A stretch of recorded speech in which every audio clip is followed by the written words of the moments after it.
I said it on the post-game show on Saturday and a little bit in yesterday's show as well, but it seems like everybody's out on Dave Aranda, right? The the fans definitely are. The donors are.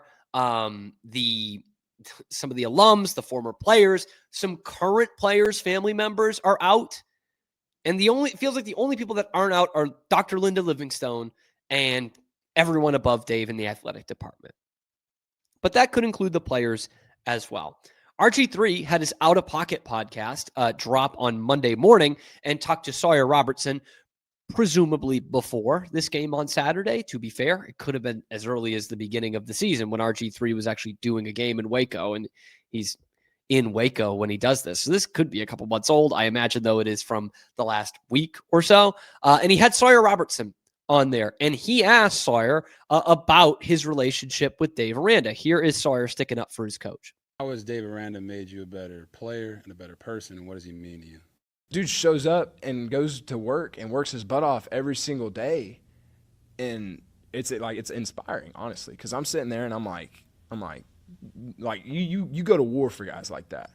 And so I think that's what you saw with our team and how we responded last year. That's our leader, and we see, the 3-9 year, the criticism that he took, all the stuff that he's been through, and it's inspired us to go out there and go to war for him. And, I got so much respect for him, and I'm super thankful that he's my head coach. This certainly comes out at a time when Dave Aranda probably needs that quite a bit, to have his star quarterback come out and say, that's a guy I want to go to war for. We call that in the court business a leading question, Robert. But clearly that was something that Sawyer had talked about with him at different times. And we know that RG3 is a big Dave Aranda guy.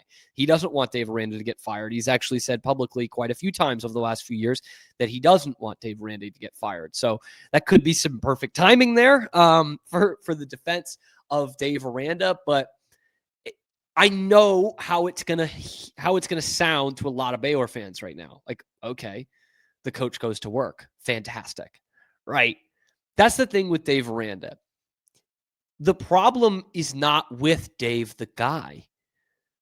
And some of you might disagree with me. I think a lot of you won't. Like, I think Dave Aranda is a good guy. I think he's a good man.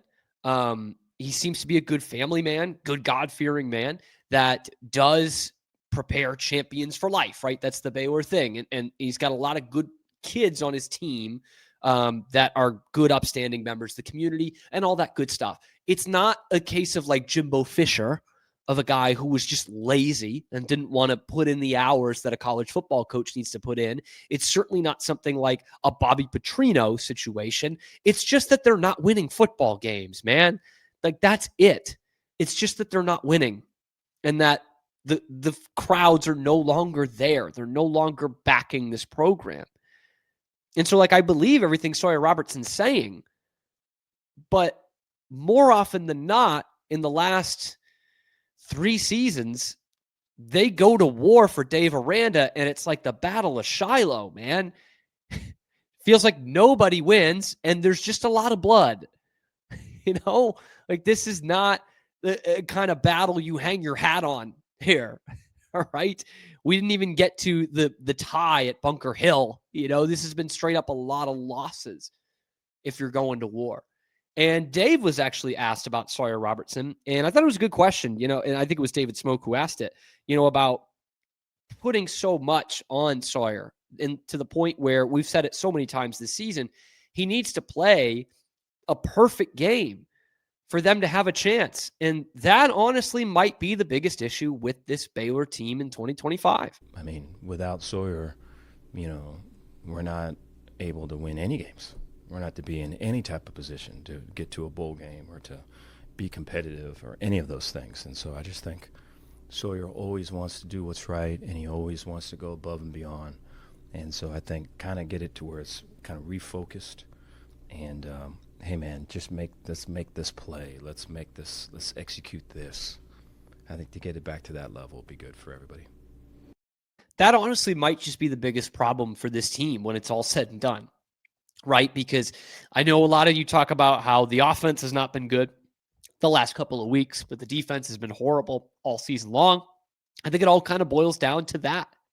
Like, there were just too many games this year where you needed Sawyer to be perfect. Like, look at that SMU game, man. He throws for 400 yards. He throws the ball, I think it was 48 times. You needed him to be every bit of a top 5 quarterback in the nation just to win that game. Your offensive line has not been good. You haven't ran the ball effectively this season, and your defense can't stop anybody and can't turn the ball over. So, yeah, you have needed Sawyer to be absolutely perfect there. And I think that becomes the downfall of this team. You know, it's not that there was a lack of talent. There's just not a lot of talent in the right places here. Last year, Sawyer did not need to be perfect. He was pretty damn good down the stretch. But when Baylor's season changed is when he no longer needed to be perfect for them to be in a game. Right? Like, they needed him to be perfect against Colorado and BYU just to be close. They needed him to be perfect against Iowa State, and he wasn't, and the team wasn't. And so, yeah, it's easy to look at 2 of the last 3 games. He has not played well at all. But it's a microcosm of this whole season. When Sawyer isn't at his best, you don't have a chance. And that's unfair. It kind of is. You know, not to overly pump up Sawyer here. You know, I'm a big fan and everything, and I think he's a good kid and a good leader. But, like, that's kind of unfair on him. And some of the other guys performing on offense, the guys like Josh Cameron and Michael Trigg and some of these other guys, right? It's not fair on them that there's such a deficiency in every other facet of the game that if the quarterback isn't absolutely perfect, you can't win. And I think that's what it boils down to for this Baylor team, is they need the quarterback to be perfect every time out. And I'll give him some credit too. You know, a lot of college football quarterbacks in the 2020s would want to leave that situation, right? And you could see a bit of the writing on the wall with it last year at the beginning of the season of like, man, we just haven't built enough around me or the rest of this team that I'm going to be put in a position that's going to set me up for failure, set my team up for failure. And I think that's what's happened here. So, yeah, there probably is too much pressure on Sawyer Robertson.